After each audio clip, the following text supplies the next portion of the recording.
함께 찬양하시면서 구시 특별 기도회를 시작하겠습니다.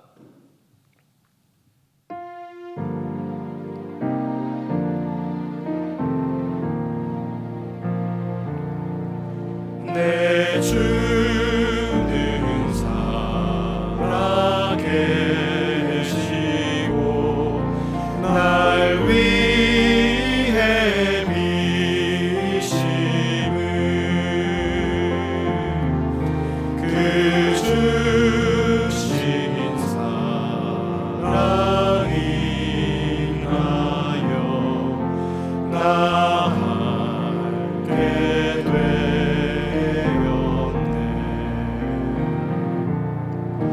날 거룩하게 하려고 주 작정하시니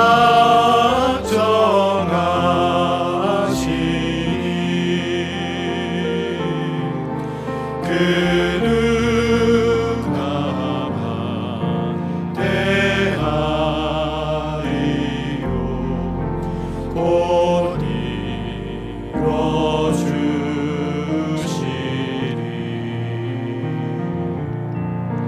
내 안에 주님 계시고 주 안에 나 있어 그 한량 없는 기쁨과 참 안시 얻도다.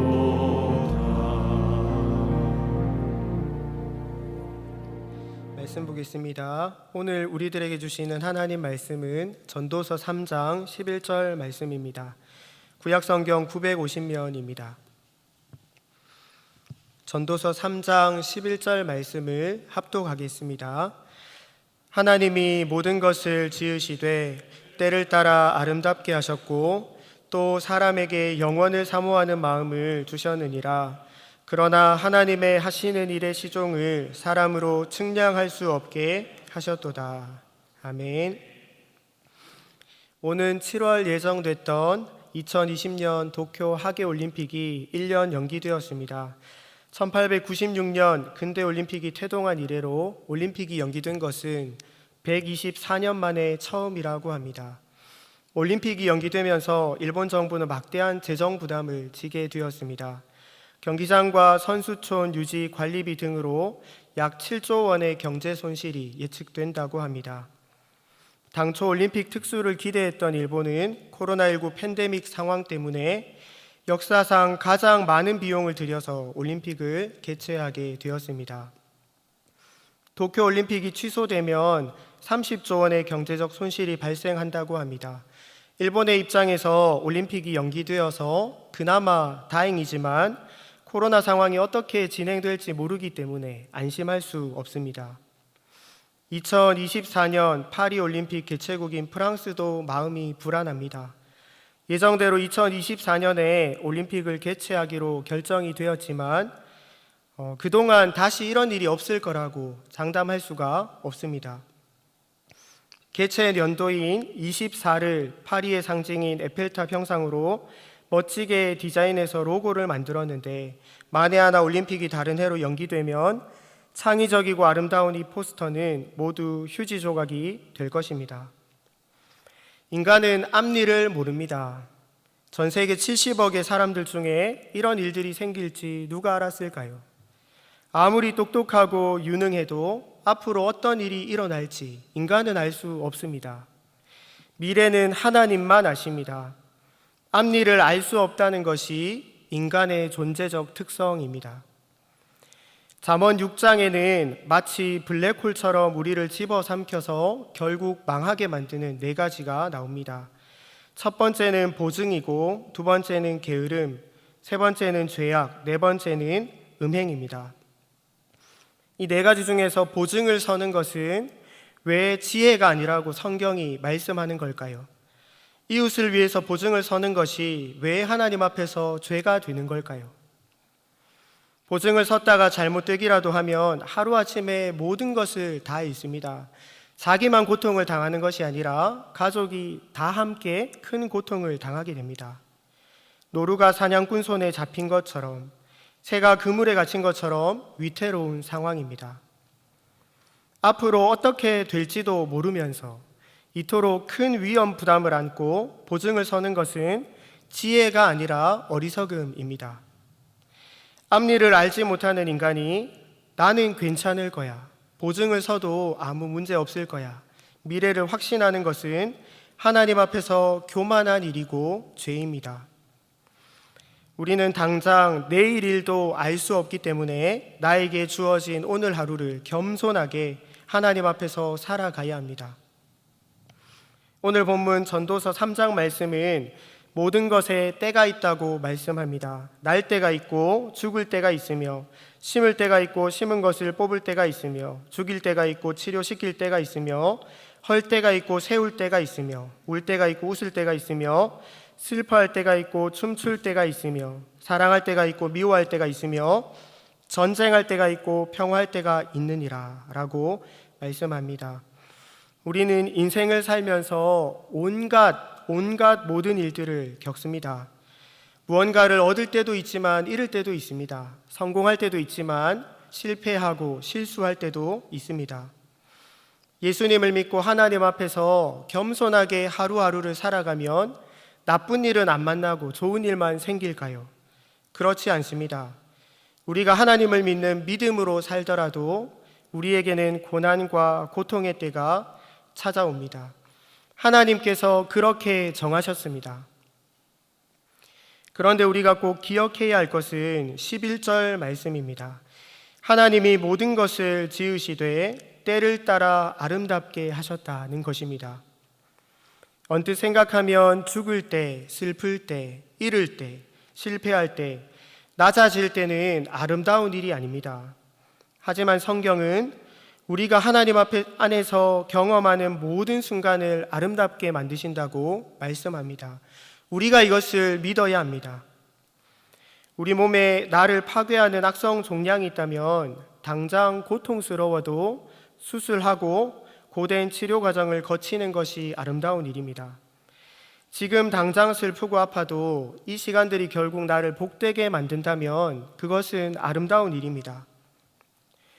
첫째 아이가 신생아일 때부터 병원에 자주 입원을 했습니다. 입원 치료를 하려면 수액을 맞아야 하는데 갓난아기의 팔은 포동포동하고 혈관이 잘 보이지 않아서 혈관 주사를 꽂는 것이 무척 어렵습니다. 제 아이는 유독 혈관이 약해서 단번에 성공한 적이 없습니다. 10번을 찌르기도 했습니다. 간호사가 아이의 팔에 주사 바늘을 찔렀다 뺐다가 하고 아기는 아프니까 자지러지게 우는 모습을 보면 부모의 마음도 찢어집니다. 하지만 그 시간이 힘들다고 치료를 거부하는 부모는 아무도 없습니다.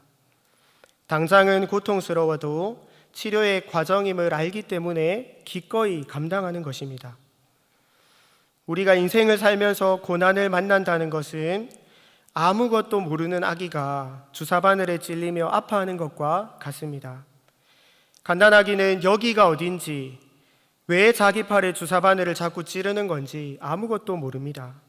그냥 아플 뿐입니다. 아프니까 짜증내고 울 뿐입니다. 우리는 앞일을 모르기 때문에 마치 갓난아기처럼 지각 없이 인생을 살아갑니다. 하지만 하나님은 갓난아기 같은 우리 인생의 주인이 되어주셔서 우리의 모든 삶을 아름답게 만드십니다. 수영을 배울 때 가장 지루하고 힘든 시간은 발차기를 연습하는 시간입니다. 발차기 연습을 제대로 하면 25m만 가도 허벅지가 단단해지고 통증이 옵니다. 발차기 연습이 힘들다고 안 하면 어떻게 될까요?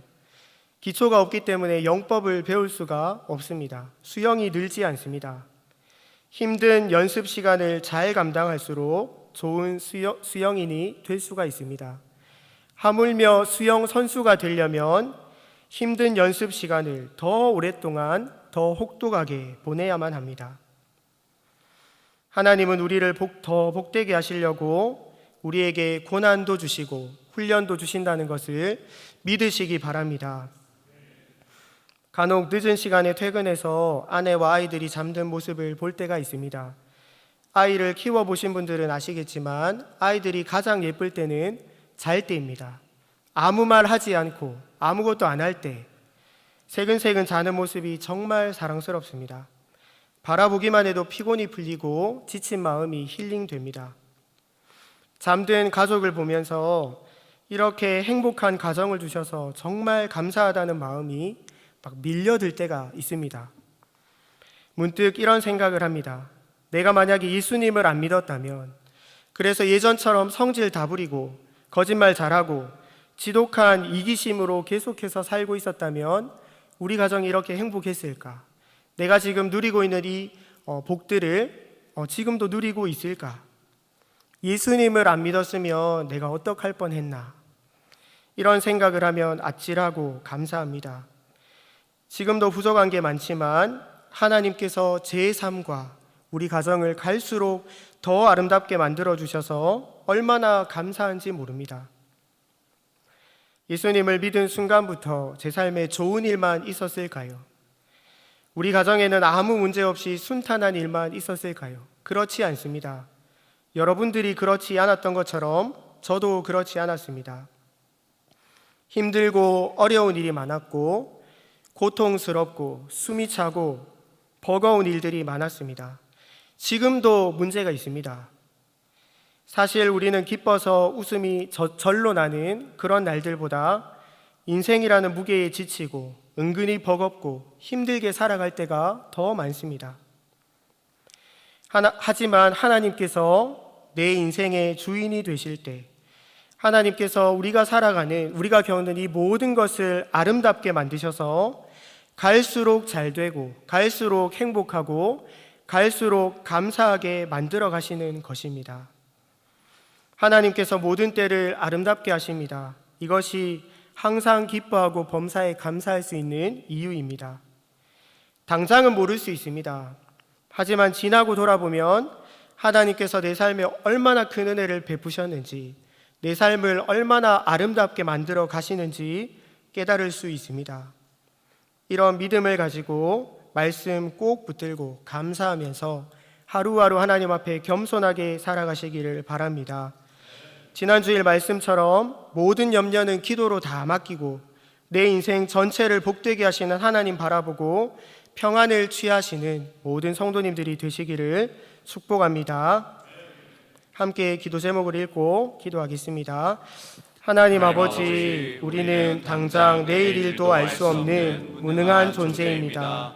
주어진 하루하루를 하나님 앞에서 겸손하게 살겠사오니 하나님께서 우리 인생의 주인 되셔서 인도하여 주옵소서. 우리는 앞일을 알 수 없기에 눈앞의 문제와 인생의 무게에 지치고 넘어집니다. 하나님께서 모든 때를 아름답게 하신다는 말씀을 붙들고 기쁨과 감사로 살아가게 하옵소서. 모든 염려는 기도로 하나님께 다 맡기게 하시고 지금까지 베푸신 하나님 은혜를 깨닫고 평안을 취하도록 우리 마음을 감동하여 주옵소서. 다 같이 기도하겠습니다. 하나님 아버지, 오늘 주신 말씀을 붙들고 함께 기도합니다.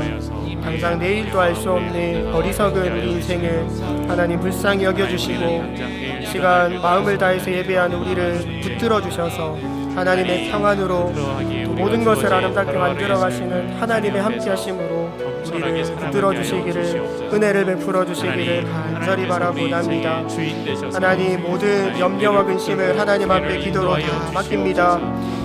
순간순간 하나님 앞에 겸손하게 살아갈 수 있게 도와주시고 어렵고 힘들 때마다 기도할 수 있도록 우리에게 힘을 주시고 간절한 기도의 제목을 하나님 앞에 기도할 때 우리의 마음을 바꾸어 주시고 감동하여 주시고 위로하여 주시기를 간절히 바라옵니다. 우리를 불쌍히 여겨 주옵소서. 은혜 베풀어 주옵소서.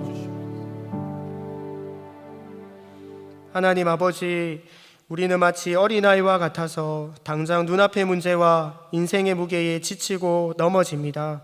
잘 될 때는 쉽게 교만해집니다.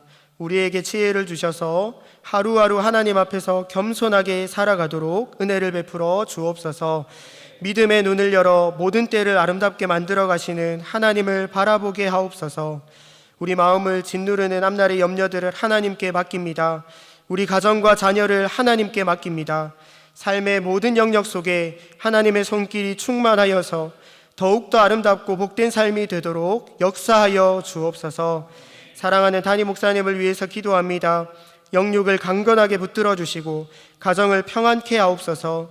코로나 시대에 우리 교회를 잘 이끌어 가시도록 지혜를 주시고 모든 사역 위에 되게 하시는 하나님의 은혜를 허락하여 주옵소서.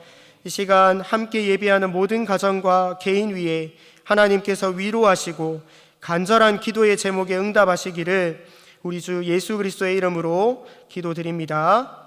아멘. 계속해서 기도하시다가 예배를 마무리하시기 바랍니다.